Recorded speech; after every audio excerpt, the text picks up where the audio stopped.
सभापति महोदय, मुझे आपने मांग संख्या 26, 32 और 56 पर बोलने का मौका दिया। आपका और मेरी पार्टी के प्रतिपक्ष नेता का मैं धन्यवाद करता हूं। आज यहाँ सभी साथियों ने अपनी अपनी बात रखी। नौजवान पे भी बात हो रही है, महिला विकास पे भी बात हो रही है, लेकिन मैं आपके माध्यम से माननीय मंत्री महोदय का ध्यान आकर्षित करना चाहता हूं कि यहाँ राष्ट्रीय युवा नीति 2014 के अनुसार 15 से 29 आयु के नौजवानों को युवा माना और उनकी आबादी का 27.5% हिस्सा उनका इस देश में है। माननीय सभापति महोदय, सारी बड़ी बड़ी हमने चर्चा करी, लेकिन हमने आज जो चर्चा का विषय है नौजवान के ऊपर कि हम जवान को रोजगार कैसे दे सकते हैं।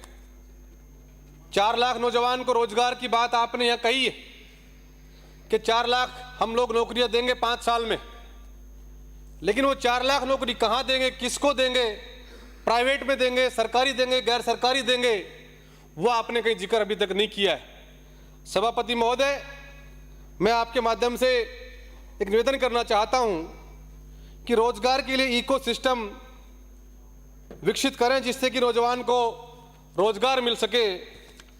बेरोजगारी की किस प्रकार की हालात आज प्रदेश और देश में बनी हुई है वो किसी से छिपी हुई नहीं है। आज 60% से ज़्यादा नौजवान बेरोजगार घूम रहा है। माननीय सभापति महोदय, मैं आपसे निवेदन करना चाहता हूं कि पिछली सरकार में बहुत सारे निजी क्षेत्र में मेगा फेयर का आयोजन किया गया जिनसे बहुत सारे नौजवानों को रोजगार मिला और बहुत सारे लोगों को नहीं भी मिला। लेकिन आज शासन में यहाँ भारतीय जनता पार्टी है। मैं आपसे निवेदन करना चाहता हूं माननीय मंत्री महोदय, सभापति महोदय, आपके माध्यम से किस प्रकार के रोजगार फेयर लगवाए जाएं जहां कंपनियां हैं वहां नौजवान को रोजगार मिल सके। यह आज बड़ी एक समस्या बहुत मोटी है। राजीव गांधी ग्रामीण एवं शहरी ओलंपिक हम लोगों ने पीछे सरकार में चालू किया जिसमें 59 लाख लोगों ने अपना हिस्सा लिया। मैं समझता हूं कि यह एक बड़ा आंकड़ा है। इस प्रकार के अगर कार्यक्रम चालू हो, नाम भले आप लोग अपनी मर्जी के अनुसार रखें, लेकिन उससे क्या है कि प्रदेश में एक फ्रेंडली वातावरण बनेगा और हमारा नौजवान आगे बढ़ने का काम होगा।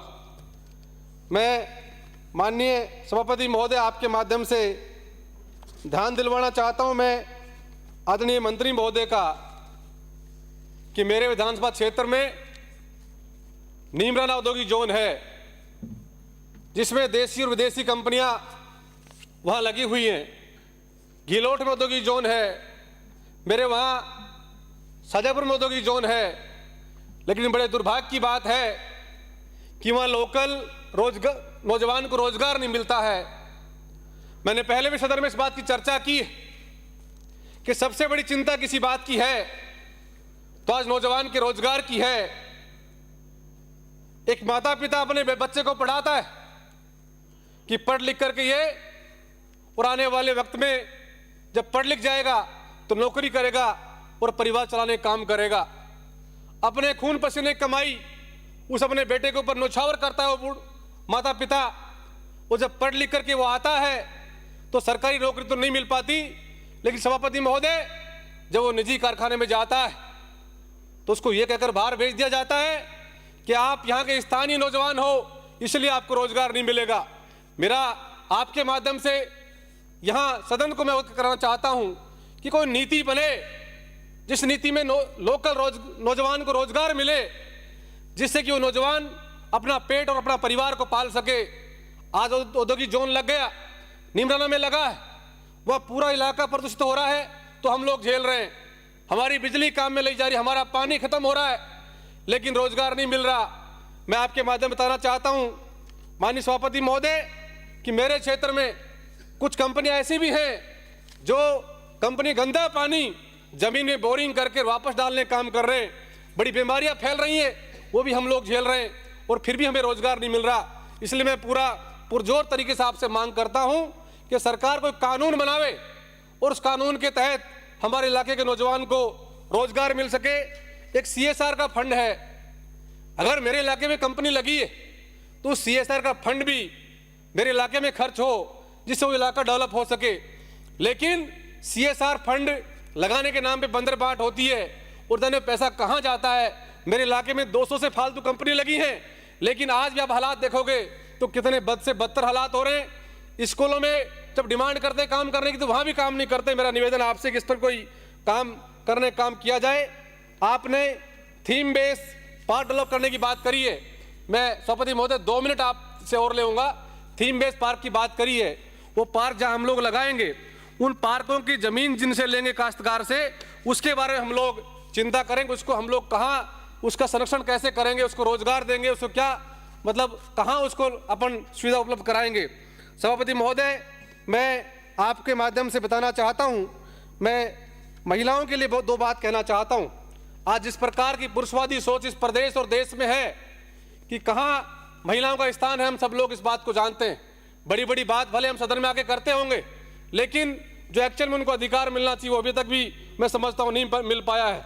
मैं महिलाओं के लिए कहना चाहता हूँ, कोमल है तू कमजोर नहीं, शक्ति का नाम ही नारी है, जग को जीवन देने वाली नारी है, मौत भी तुझसे हारी है, सतियों के नाम पर तुझे जलाया गया, सीता जैसी अग्नि परीक्षा भी तेरी हुई, बहुत हो चुका अब मत सहना, तुझे इतिहास बदलना है, कोमल है तू कमजोर नहीं। इस प्रकार से आदरणीय सभापति महोदय, मैं आपके माध्यम से एक बात कहना चाहता हूं कि हमारे महिला और के ऊपर हम लोग जिस प्रकार हमारे गांव में आंगनबाड़ी केंद्र बने, 1 मिनट चाहूंगा, उन केंद्रों पर प्रॉपर उनकी हम लोग देखभाल नहीं कर पा रहे। हमने घोषणा तो कर दी 5-5 हम नए केंद्र बनाएंगे, लेकिन जो पुराने केंद्र जो जर्जर हालात में हैं उनके बारे हम लोगों ने चिंता नहीं की है। इसलिए मेरा निवेदन है कि उनके बारे हम लोग चिंता करें। आज जिस प्रकार का वातावरण प्रदेश में बना है, महिला अपराध किस प्रकार से बढ़ रहा है और उस पर भी हमें चिंता करनी चाहिए।